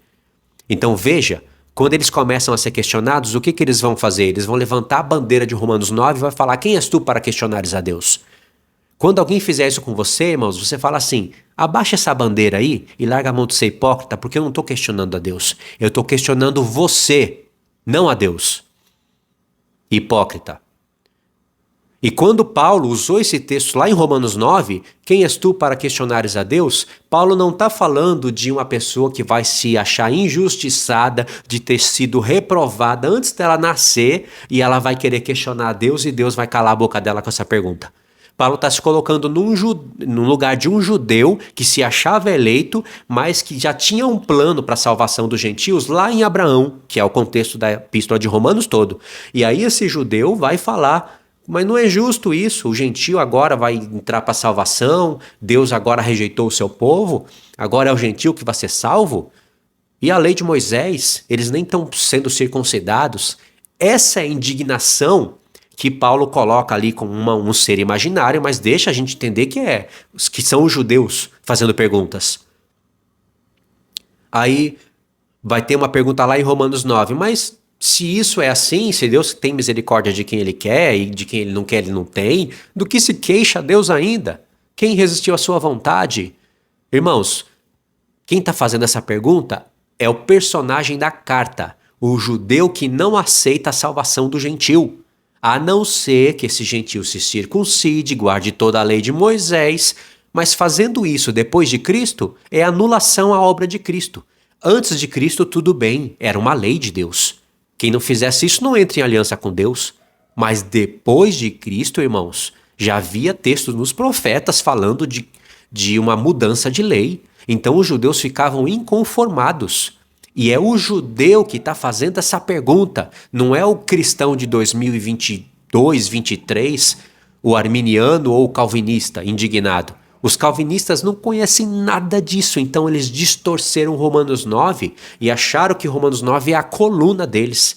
Mas é só você balançar aquela coluna ali que tudo cai. Veja que justo. Quando Paulo fala do vaso, do oleiro, pode ver que lá em Isaías Deus fala: por acaso pode um caco de vaso questionar o seu oleiro e falar: o que fazes? Aí lá em Isaías Deus fala assim: por acaso vocês querem dar juízo sobre as obras das minhas mãos? Isso em Isaías 45, irmãos. E no 44, Deus já falou que tinha colocado o servo dele como luz dos gentios. Lá em Isaías 65 ou 66, Deus fala: revelei-me a um povo que não procurava por mim. A quem não perguntava de mim, me achou, me encontrou. O apóstolo Paulo fala isso em Romanos 10 e 11. Mas acerca de Israel, Paulo disse que Deus falou: mas acerca de Israel, todo dia estendi a minha mão a um povo rebelde e contraditório. Está no mesmo contexto de Isaías. Paulo colocou junto para ficar fácil para a gente entender. Deus está falando a um povo que não buscava, me encontrou. São gentios. E um povo que Deus estendia a mão todo dia, Deus fala rebelde e contraditório. Eu estendi a mão e eles não quiseram. Irmãos, se Deus estendeu a mão para o povo, mas antes de estender a mão, decretou que o povo não pegasse na mão dele e andasse na dureza do seu coração, e eles não podiam fazer o bem já que estavam impedidos disso, quem é o rebelde contraditório? Vê que Deus está zombando do homem. Está assim, ó, estendi a mão. Vem cá, pega na minha mão. Aí o homem vai pegar e ele fala: você não pode pegar, não te escolhi. Veja se não é um outro Jesus. Veja se não é um outro evangelho. Então sim, Deus tem misericórdia de quem Ele quer, mas Ele já falou na Bíblia toda de quem que Ele quer ter misericórdia, daquele que é misericordioso. Ele mostrou a sua misericórdia para todos, desde Adão até Cristo. Em Adão com um projeto, em Cristo que é o novo homem, outro projeto. Deus amou primeiro, mostrou a sua misericórdia primeiro, deu exemplo e agora quer que você seja misericordioso. É com esse que Deus quer usar de misericórdia, não com quem endurece o seu coração e não obedece à palavra de Deus. Fala a verdade, mudou a história? Eu não falei para vocês que vocês iam encontrar a justiça verdadeira de Deus? Então é o judeu que está questionando Paulo o tempo todo. Paulo, ele já estava acostumado com esses questionamentos, com as pessoas distorcendo as suas cartas. Ele fala isso em Romanos 3, que era justa a condenação daqueles que distorciam o que ele falava. Então, na carta aos Romanos, ele está se antecipando, se colocando no lugar de alguém que vai fazer questionamentos ao ensino dele. Ele mesmo se antecipa, coloca na carta o questionamento e responde. Olha que maravilha quando você tem a palavra de Deus. Eu já coloquei Romanos 9 aqui dentro para vocês, para não ter desculpa. Pode ler Romanos 10 com esse coração que você vai encontrar a luz e a verdade. Aí jamais você vai ser um hipócrita e na hora que alguém começar a te questionar, e questionar valores verdadeiros, né? Questionar por que Deus faz um negócio desse e é chamado de Deus de amor. Por que Deus, podendo salvar uma pessoa, não salva e ainda é chamado de justo? Se você se torna um calvinista, né, uma mula, um jumento selvagem, aí alguém vai te questionar, você vai meter essa placa em cima da pessoa, do irmão honesto que está te questionando, e você vai falar: quem és tu para questionares a Deus? Tipo assim, eu sou Deus, não me questiona, é Paulo que falou. Quando Paulo não está falando absolutamente nada disso. Então volta aqui no texto, o próprio Deus falou: Jeremias, não interceda por esse povo. Passou a vez deles. Eles tiveram oportunidades suficientes para se arrepender. Na verdade, Jeremias só entendeu isso quando jogaram ele na cova. Aí Jeremias sofreu ali na cova, se levantou da cova, e aí Jeremias começou a pronunciar os castigos de Deus sobre os rebeldes. Mas antes ficou o testemunho. O que eu comecei a ler para vocês aqui em Jeremias 7? Que Deus mandou Jeremias ir lá pregar o arrependimento e fez uma promessa. Lembra? Consegui voltar no ponto exato. Agora, olha o que Deus vai falar para Jeremias. Veja se um texto desse, caindo nas mãos erradas, como que ele pode ser distorcido. Olha agora o desfecho do capítulo 7, para você ver que maravilha. Assim diz o Senhor dos Exércitos, o Deus de Israel: ajuntai os vossos holocaustos aos vossos sacrifícios e comei carne. Porque nada falei a vossos pais no dia em que os tirei da terra do Egito, nem lhes ordenei coisa alguma de holocaustos ou sacrifícios.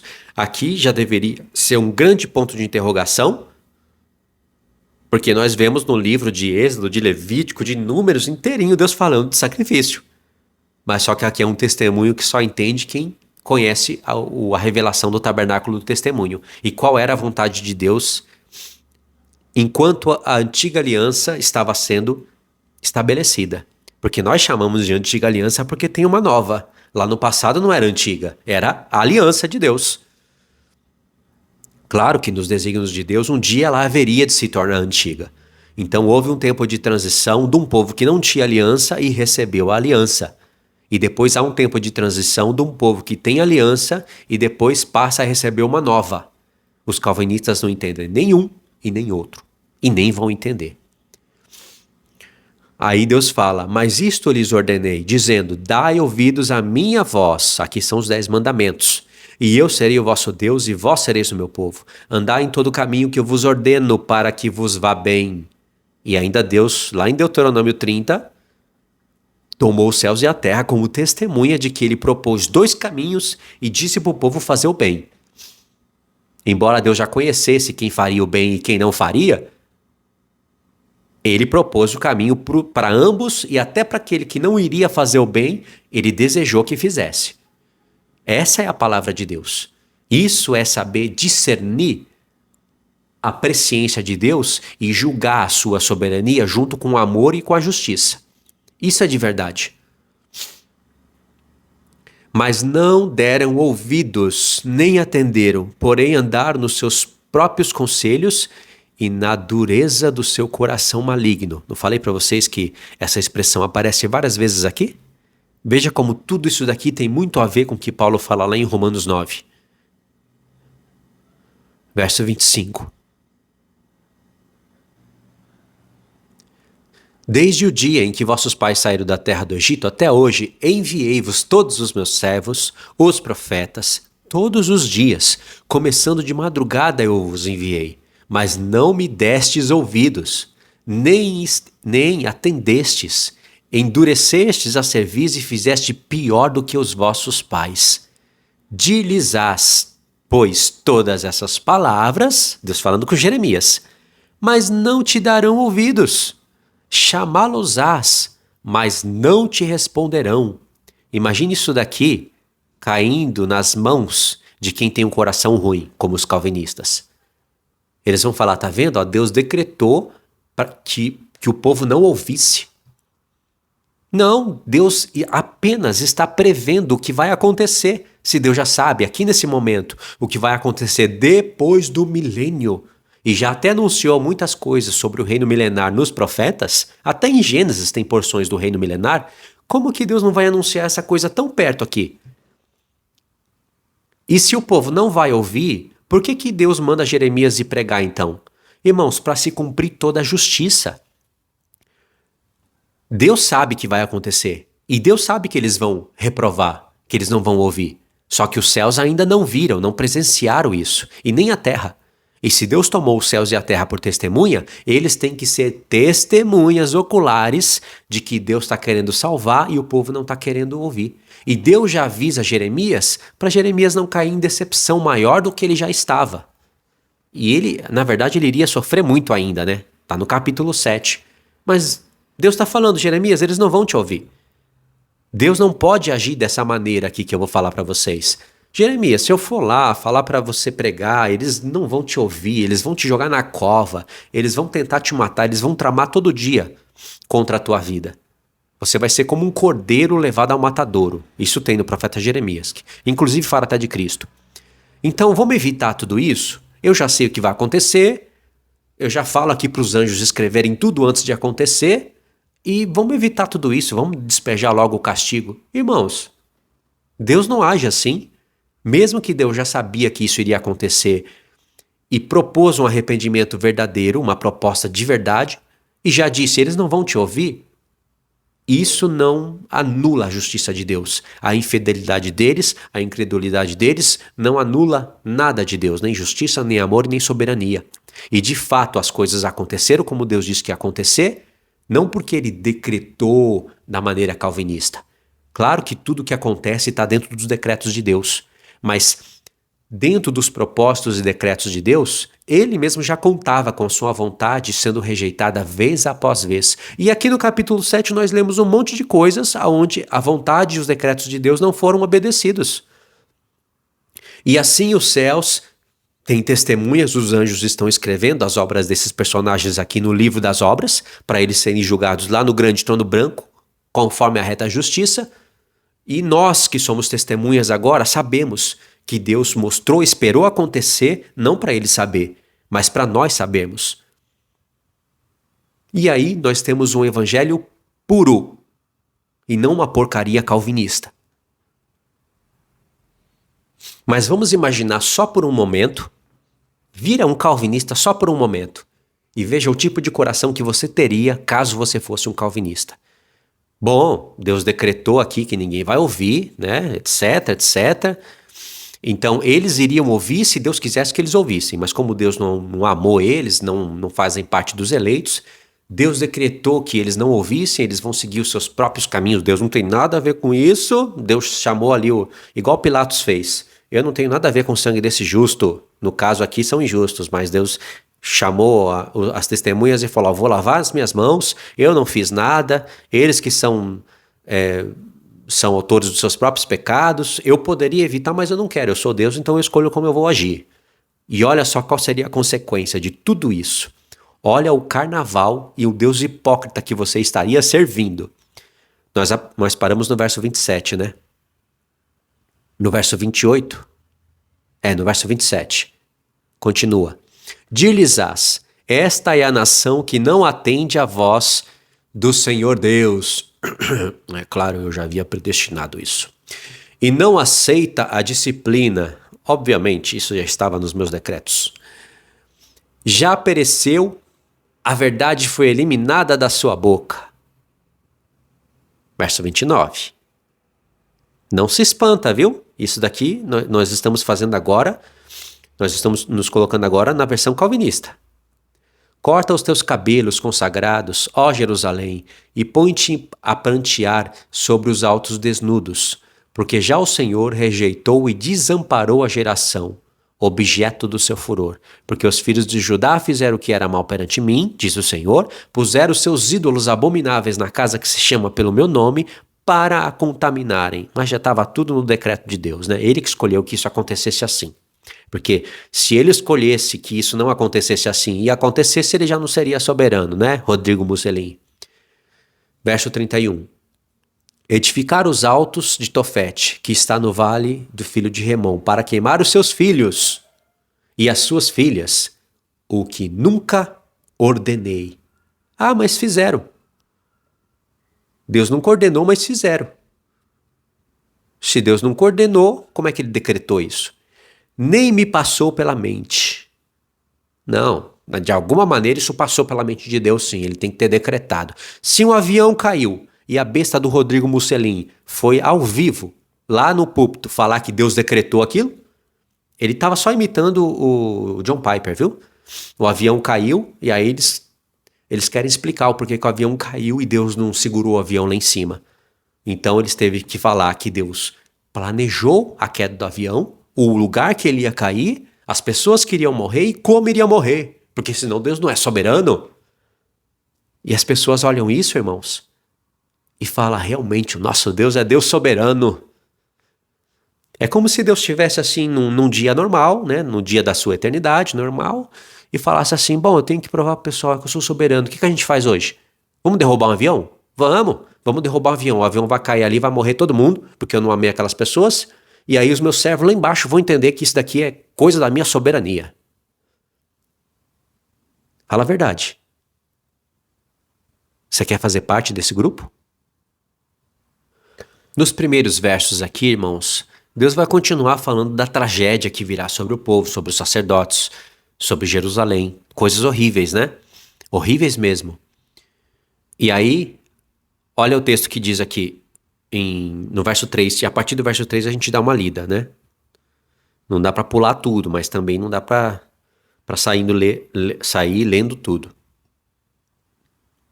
Escolherão antes a morte do que a vida, todos os que restarem desta raça malvada que ficar nos lugares para onde os dispersei, diz o Senhor dos Exércitos. Dize-lhes mais, assim diz o Senhor, quando caem os homens, não se tornarão a levantar? Quando alguém se desvia do caminho, não torna a voltar? Por que, pois, este povo de Jerusalém se desvia, apostatando continuamente? Persiste no engano e não quer voltar. Eu escutei, eu ouvi, não falam o que é reto. Ninguém há que se arrependa da sua maldade, dizendo, que fiz eu? Cada um corre a sua carreira como um cavalo que remete com ímpeto na batalha. Até a cegonha no céu conhece as suas estações. A rola, a andorinha e o grou observam o tempo da sua arribação, mas o meu povo não conhece o juízo do Senhor. Como, pois, dizeis, somos sábios, a lei do Senhor está conosco. Agora saltando no verso 18, porque a leitura é exatamente a mesma. São catástrofes e mais castigos e mais Deus indignado porque o povo não volta, não escuta, não se arrepende. E Jeremias até o momento aqui não queria entender isso, mas a partir do capítulo 15 ele entende. No verso 18, olha o show de hipocrisia se Deus fosse calvinista. Mas como Deus é verdadeiro, não há hipocrisia. Você vai ver muito Jeremias aqui, o tanto que Jeremias sofreu, porque aqui, até aqui então ainda, não é que Jeremias achava injusto o que Deus estava fazendo com o povo, mas Jeremias queria ser um intercessor, ele queria se colocar na brecha, e isso foi bom aos olhos do Senhor. Mas Deus avisou Jeremias o que o povo iria fazer com ele. Então olha o verso 18. Se eu pudesse consolar-me na minha tristeza, o meu coração desfalece dentro de mim. Eis a voz do clamor da filha do meu povo, de terra muito remota. Não está o Senhor em Sião? Não está nela o seu rei? Por que me provocaram a ira com as suas imagens de esculturas, com os ídolos dos estrangeiros? Nós vemos Jeremias chorando e refletindo a tristeza do coração de Cristo, porque o Espírito do Pai, o Espírito de Cristo, está aqui em Jeremias.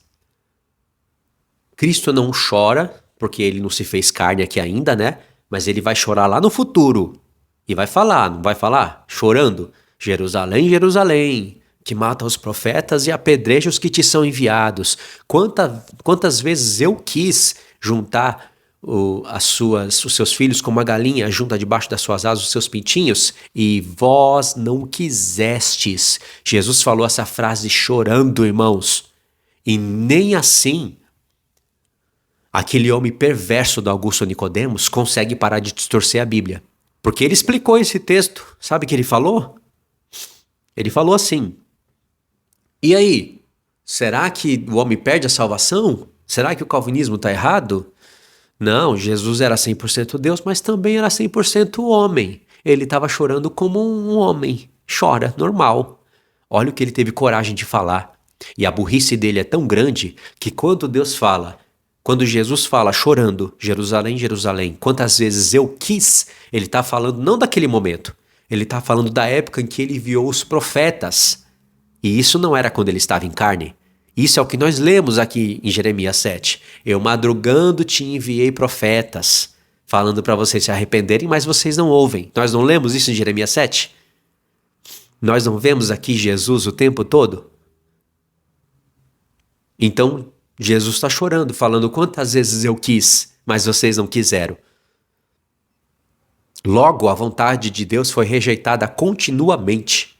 E Jesus está dando um testemunho com lágrimas ali, que ele quis salvar o povo, mas o povo que não quer. Então Jesus estava chorando como um humano, sim, refletindo a sua dor, mas essa dor já estava com ele antes de se fazer carne e foi refletida pelo profeta Jeremias. Olha que coisa linda! E eles jamais vão ter acesso a isso, porque Deus bloqueia o coração deles, Deus endurece o coração deles para eles não entenderem nada disso daqui. Então Jeremias está aqui, expressando a dor do seu coração.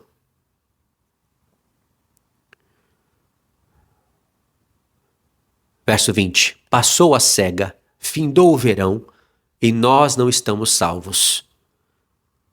E Jeremias continua: estou quebrantado pela ferida da filha do meu povo, estou de luto, o espanto se apoderou de mim. Bom, até aqui, né? Jeremias ele está chorando por um povo que Deus não amou. Vai falar: isso é completamente normal, eles vão falar. E aqui a gente termina no 9, tá bom? E esse testemunho aqui, irmãos, vocês vão encontrar no livro todo. Eu só escolhi esses capítulos aqui. O calvinismo vai ser varrido da face dessa terra e nunca mais um ídolo desse vai se levantar. Deus está deixando isso por um tempo para provar os corações. Assim como no tempo de Israel, ele deixa os ídolos serem levantados, a palavra dele ser distorcida, o testemunho dele ser pisado por terra, mas depois ele se levanta e levanta profetas para envergonhar todos aqueles que fizeram o que é mal aos seus olhos. Capítulo 9, verso 1. Prouver a Deus minha cabeça se tornasse em águas, e os meus olhos em fonte de lágrimas, então choraria dia e noite os mortos da filha do meu povo. Prouver a Deus eu tivesse no deserto uma estalagem de caminhantes, então deixaria o meu povo e me apartaria dele, porque todos eles são adúlteros, são um bando de traidores. Verso 7.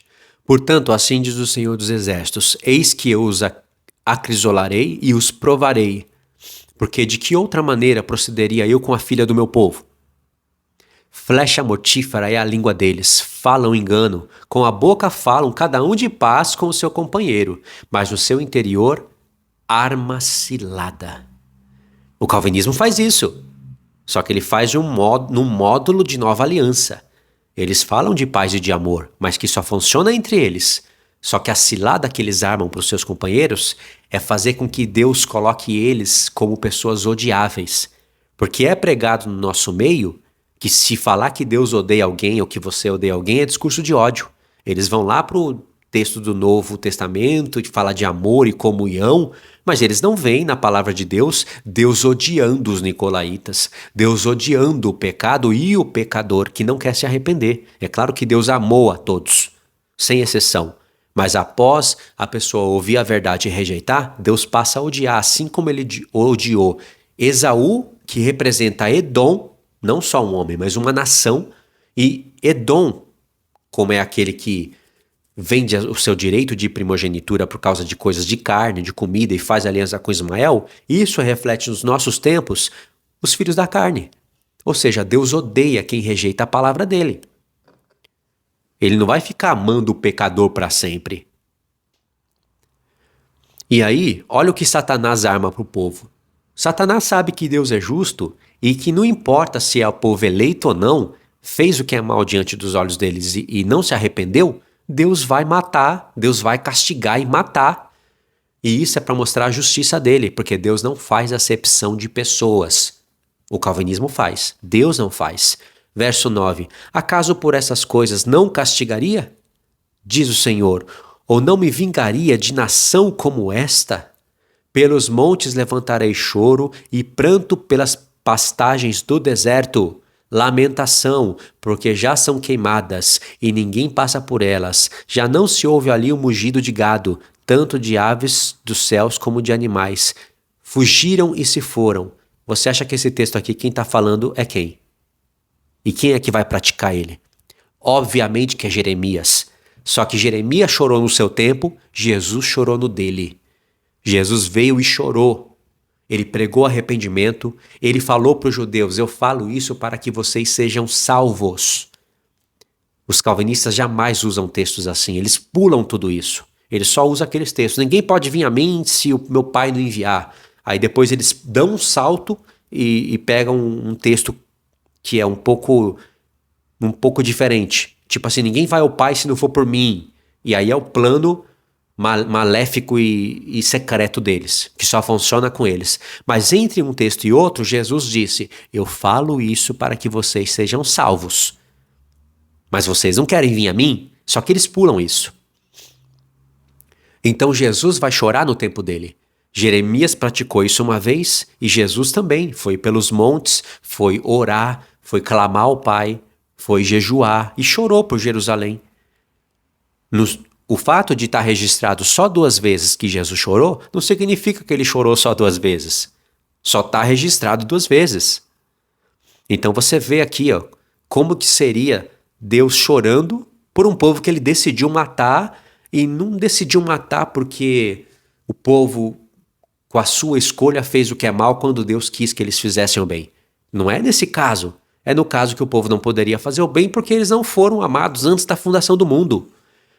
Deus enganou eles, mentiu, fez eles acharem que são eleitos, mas abandonou eles nos seus próprios caminhos. Gente, isso é muito perverso. Jeremias está chorando por um povo que Deus odiou e Deus está refletindo aqui a tristeza do seu coração por um povo que ele não amou. É uma coisa estranha, né, irmãos? Fala a verdade, era pra gente estar, aspas, perdendo tempo com uma coisa dessa? Não era pra gente estar avançando ali nas coisas escatológicas e profundas, preparando o povo pro dia mau? Não, mas agora a gente tem que pegar e ficar meio que agarrado aqui, como se fosse uma arapuca, um labirinto, para tentar ver se a gente tira alguns irmãos do meio dessa cilada, do meio desses bodes guias. E há quem vai ouvir, mas também há quem não vai ouvir, obviamente. Então, verso 11: farei de Jerusalém montões de ruínas, morada de chacais, e das cidades de Judá farei uma assolação, de sorte que fiquem desabitadas. Aí vem a pergunta aqui que é para todos nós: quem é o homem sábio que entenda isso? A quem falou a boca do Senhor? Homem que possa explicar por que razão pereceu a terra e se queimou como o deserto, de sorte que ninguém passa por ela. É uma pergunta. Quem é o homem sábio que pode explicar isso? Porque os tolos vão falar que é o decreto ultra secreto do Deus que ninguém pode questionar e que ele nos amou e nos chamou com o seu doce chamado. É esse o testemunho? Claro que não é. Isso é um ídolo, um demônio que está tentando tomar o lugar de Deus para fazer uma geração de hipócritas. Deus está perguntando: você é sábio? Então explica para o meu povo o porquê que veio tanta maldade sobre eles. E o porquê que Jeremias está chorando, porquê que eu estou aqui, não posso chorar porque eu não sou homem ainda, mas porquê que quando eu me fiz homem eu chorei. O porquê que dói no meu coração ter que castigar o povo desse jeito. Mas eu não posso deixar de castigar, porque eu sou justo, não faço acepção com pessoas. E maior castigo vem sobre aqueles que têm conhecimento. Quem é sábio para poder mostrar para o meu povo qual é o verdadeiro caráter que eu tenho? Essa é a pergunta. Então, se você saiu da Congregação Cristã Brasil, fez bem. Se foi pro calvinismo, retorna imediatamente. Se você não quer deixar de congregar e quer ficar lá no meio da CCB por questão de amizade, de sair de casa, de estar ali no meio do povo, tudo bem, dá para entender isso, por enquanto permaneça ali, cada um tem um tempo. Eu não posso falar que esse é o tempo e que chegou o momento que todo mundo tem que fazer o que eu faço e viver como eu vivo. Então fique por um tempo ali, mas saiba que ali você não vai receber nutrição espiritual. Mas não fique dentro de uma igreja presbiteriana.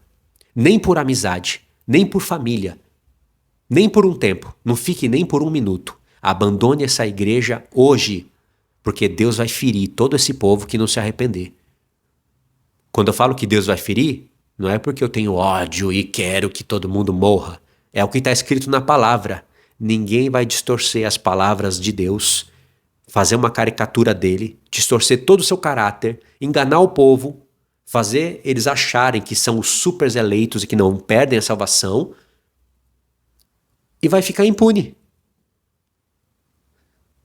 Deus não castigaria um povo como esse? Eu estou fazendo as mesmas perguntas que estão aqui no texto. Deus deixaria de castigar geração como essa? Hipócrita? Não deixaria. Então aqui fica o meu apelo. Saia dessa seita, dessa sinagoga de Satanás, hoje mesmo. Não deixa para amanhã.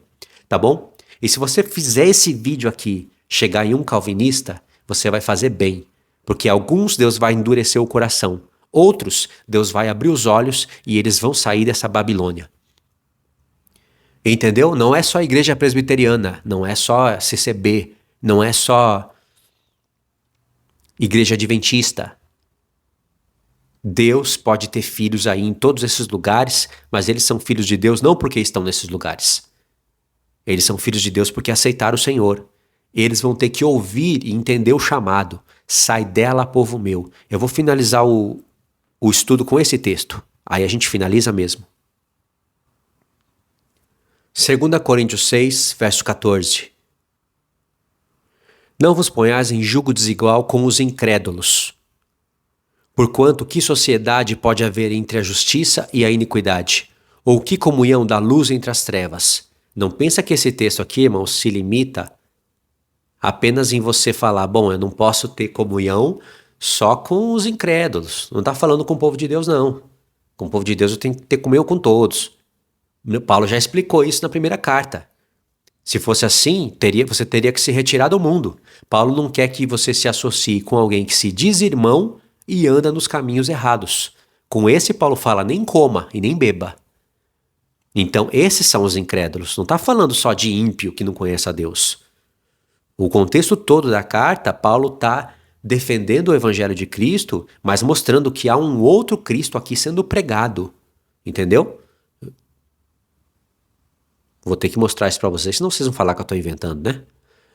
Porquanto, que sociedade pode haver entre a justiça e a iniquidade? Ou que comunhão da luz com as trevas? Que harmonia entre Cristo e o maligno? Ou que união do crente com o incrédulo? Aqui sim, né? Você pode até falar, crente incrédulo, mas há pessoas incrédulas que são chamadas de evangélicas. Que ligação há entre o santuário de Deus e os ídolos? Porque nós somos o santuário de Deus, o santuário do Deus vivente, como ele próprio disse. Habitarei e andarei entre eles, serei o seu Deus e eles serão o meu povo. Por isso, olha que texto magnífico, por isso, retirai-vos do meio deles, separai-vos, diz o Senhor, não toqueis coisas impuras, e eu vos receberei.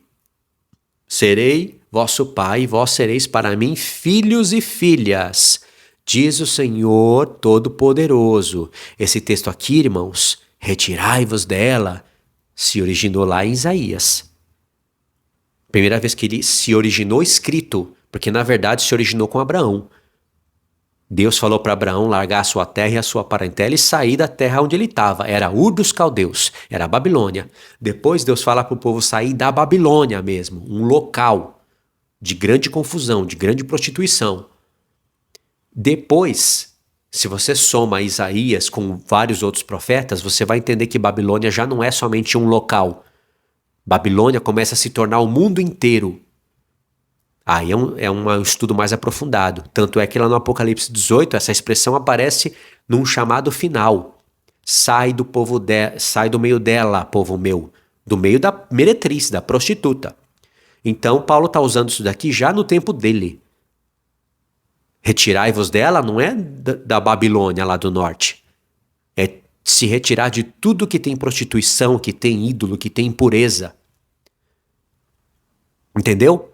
E aí, diz, serei vosso pai, vós sereis para mim filhos e filhas, então é antes da ressurreição, filhos e filhas.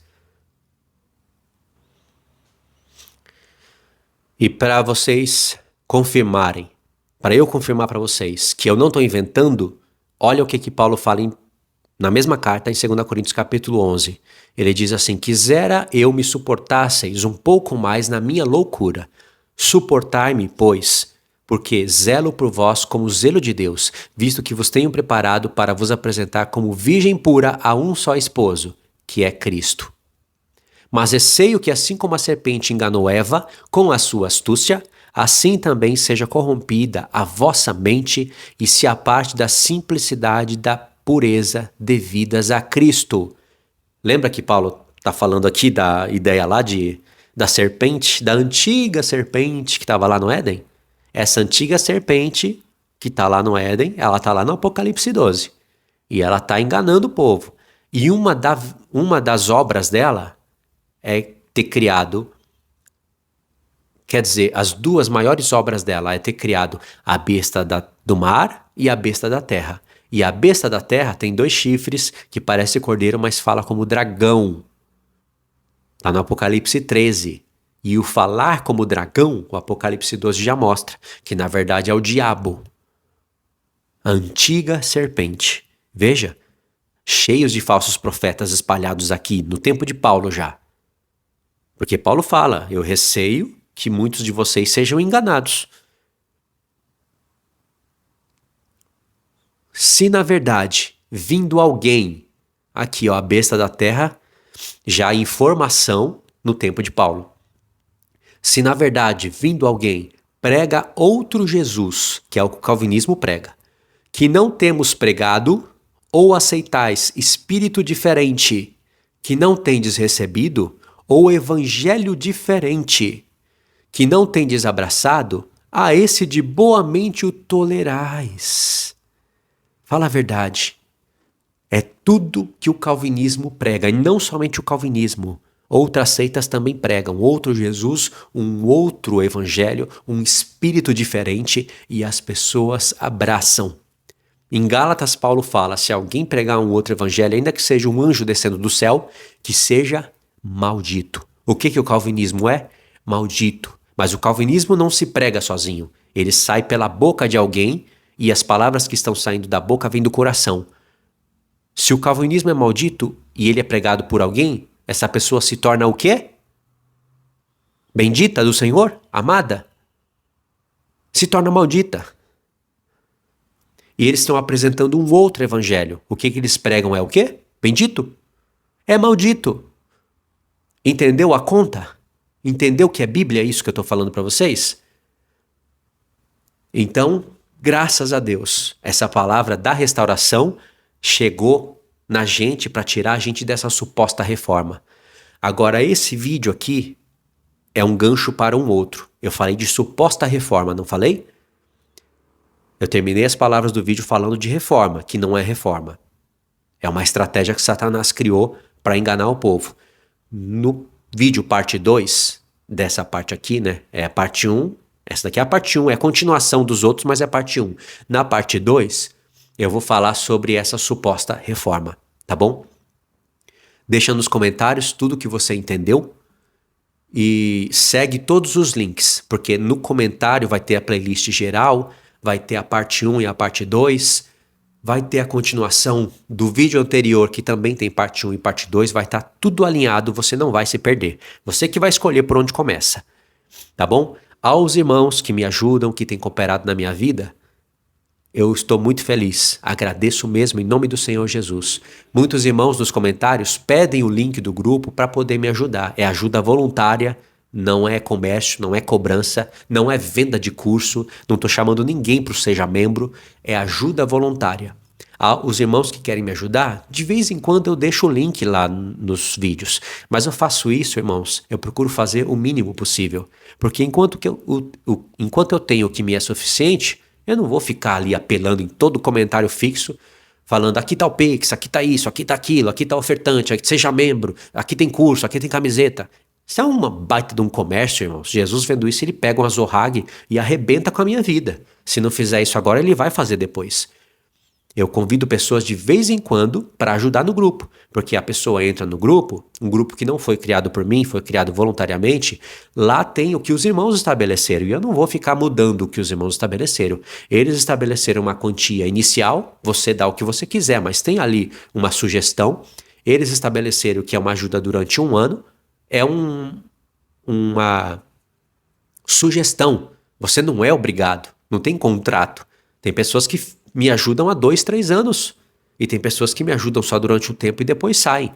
Eu nem vou cobrar, nem vou atrás, não quero saber o porquê. É voluntário. Então, de vez em quando eu deixo esse link e convido pessoas para entrar, tá bom? Como esse vídeo aqui eu falei, eu vou deixar o link. Aí vocês podem entrar lá e fazer parte e me ajudar. Vai ser muito bem-vindo a ajuda, tá bom? Deus abençoe a todos. Fiquem na paz.